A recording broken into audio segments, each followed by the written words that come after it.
My hometown had this amusement park called Big Cyrus World. It was founded in 1946 by a man named Howard Madden.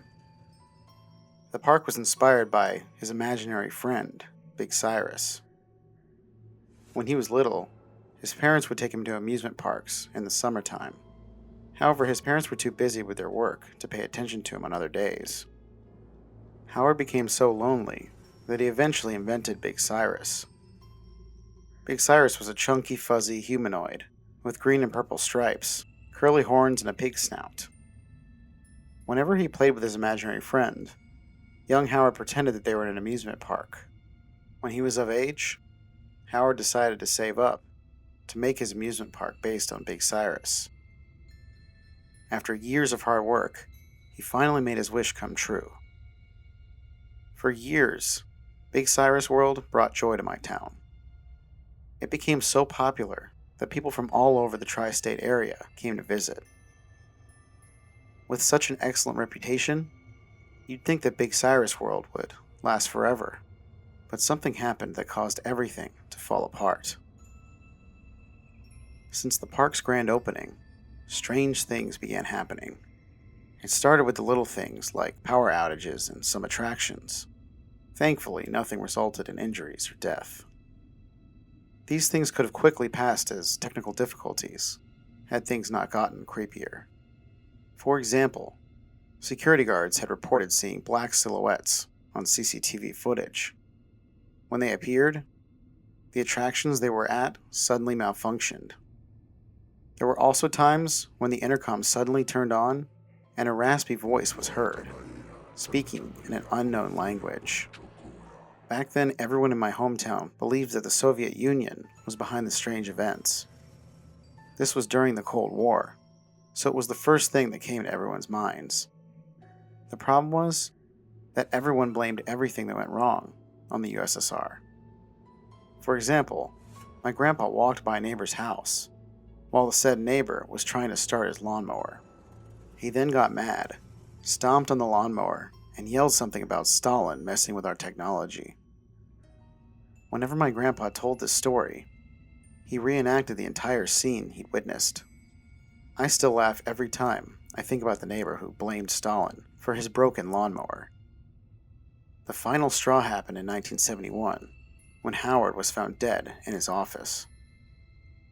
According to the police, Howard looked as if he were attacked by a wild animal. This theory was immediately ruled out for a few reasons. For starters, there was a tall fence surrounding the park. Second, the office was locked from the inside. All the police found was a handwritten note on Howard's desk. It demanded that Big Cyrus World be shut down and never open again. Forensics confirmed that Howard wrote the note. Big Cyrus World was Howard's dream, one that he worked so hard to make come true. Nobody could understand why he'd want the park to shut down. Regardless, the law decided to fulfill Howard's final wish. Rumors began to spread about Howard's motives to close Big Cyrus World. The most popular one was that his killer forced him to write that note. The killer was believed to be a disgruntled ex-employee who Howard fired himself. Howard's murder was never solved, and Big Cyrus World was abandoned forever. My story began about 50 years after the amusement park's closing. I have a friend named Jessica who loved exploring abandoned places and recording her adventures for YouTube. One day, she called me to ask a favor. Since the 50th anniversary of Big Cyrus World's closure was approaching, Jessica decided to explore there next.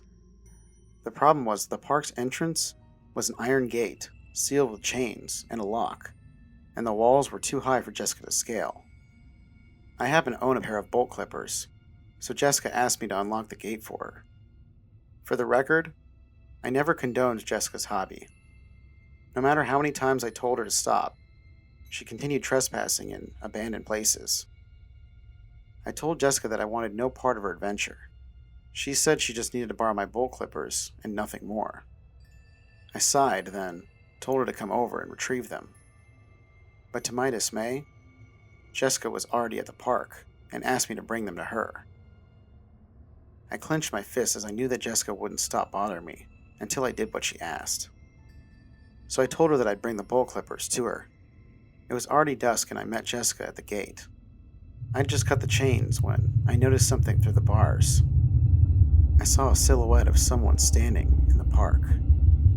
When I told Jessica, the shape suddenly shifted away from my sight. And I mean shifted as in, whoever that was moved while staying perfectly still. I was terrified, but Jessica was excited. When she entered the amusement park, I'd put my bolt clippers back in the car before going after her. I feared that whoever I saw in the park could hurt Jessica, or worse. So I planned to keep her safe until she was out of the park. The paved floor was weathered and cracked. The rides were covered with rust, entangled in overgrown vegetation. I tried to stay out of the camera's way as Jessica recorded for her video. The last thing I wanted was to be labeled as an accomplice. Finally, our journey brought us to the office building where Howard Madden himself worked. This building was partially served as security, where guards could watch CCTV footage and make announcements on the intercom. It was also where the Big Cyrus costume was kept after hours. Jessica and I were surprised to see that the glass door was smashed as if someone had broken in. I grabbed her arm, telling her we had to leave. She suggested that the door could have been broken for a while. I wasn't entirely convinced she was right, but I still went in with her. The office building was full of dust and cobwebs.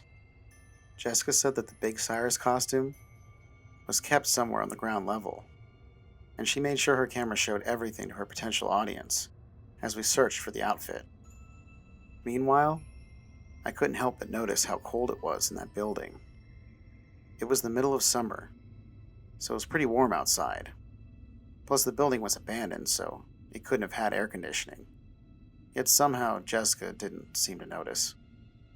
We arrived at the locker room where the costume was kept. The door was closed, but it wasn't locked. There was a large locker with the door slightly ajar. On the door was a piece of tape with the words, Big Cyrus, written on it. "This is it, viewers," Jessica said as her camera was aimed at the locker. "The resting place of the famous Big Cyrus." I wanted to tell her that the costume may not be there, but I kept quiet as I didn't want to start a fight by interrupting her video. She opened the locker and, to my surprise, the costume was there. Jessica became giddy with excitement. While she continued talking, I thought I'd heard something from the hallway. My heart raced as I assumed it was the police. I took a peek outside to be sure, but saw something else. It was a dark figure, presumably the same one I saw earlier. The shadow started running towards me, and I slammed the door shut. Jessica started yelling at me for ruining her video, but I interrupted her saying that there was someone in the hall. She fell silent before asking if it was the police. After a minute of silence, I slowly opened the door. Not all the way, just enough to peek through the crack. The figure was gone, but this only amplified my fear. The building was massive, meaning that whoever I saw could be anywhere. I turned to Jessica and could tell by her expression that we were thinking the same thing. We had to get out of this amusement park. I was faster than Jessica, so I got out of the building first and stopped in front of the entrance, waiting for Jessica to come out. When she didn't, I began to worry and ran back in. I traveled the same path to her locker room, and before I knew it, I was back in there. I looked around and noticed that the Big Cyrus costume was missing, and Jessica's camera was on the ground. I was about to pick it up when I noticed something about the locker. There were no hooks to hang up the costume. I was sure that it was standing upward, as if it were hung up on something. My thoughts were suddenly interrupted by Jessica screaming. I bolted out of the locker room and saw something in the hallway adjacent to the one I'd just gone down. I didn't know whether to be scared or confused by what I saw. Big Cyrus, or rather the costume, was standing down the hallway. I thought it might be Jessica trying to scare me, I told her off for pulling this stupid prank. As I continued to scold her, I saw the costume's mouth open. The smile revealed razor-sharp teeth, and a long tongue slithered out. Claws grew from Big Cyrus's fingers and toes as he let out a deep growl. I stood there stunned by what I was witnessing. The abomination roared, snapping me out of my trance. I ran out of the office building and towards the gates. As I hurried out of that hell, more of those silhouettes began appearing around me. Their arms reached out to me as they stood in place. Thank goodness I left the gate open. I escaped Big Cyrus World and got into my car. Before driving off, I took one last look at the amusement park. Big Cyrus and those dark apparitions stood at the gate. I never saw Jessica again. Her parents reported her missing the following day. When the police queried for Jessica's whereabouts, I told them fragments of the truth. I told the police that Jessica had informed me that she was going to Big Cyrus World the day before. This didn't surprise them as they dealt with Jessica's trespassings in the past. When the police searched Big Cyrus World, all they found was Jessica's camera. However, it was smashed to bits. I guess Jessica caught Big Cyrus on camera, and he wanted to dispose of the evidence. After that terrifying evening, I decided to do some digging. It turned out that there had been multiple reports of the Big Cyrus character acting strange in the past, like staring at random people and appearing seemingly out of nowhere. From what I've witnessed, I doubt that the mascot was ever some guy in a costume. I then realized that Howard Madden's friend wasn't really imaginary. Now I understand what happened to him and why he wanted to close Big Cyrus World.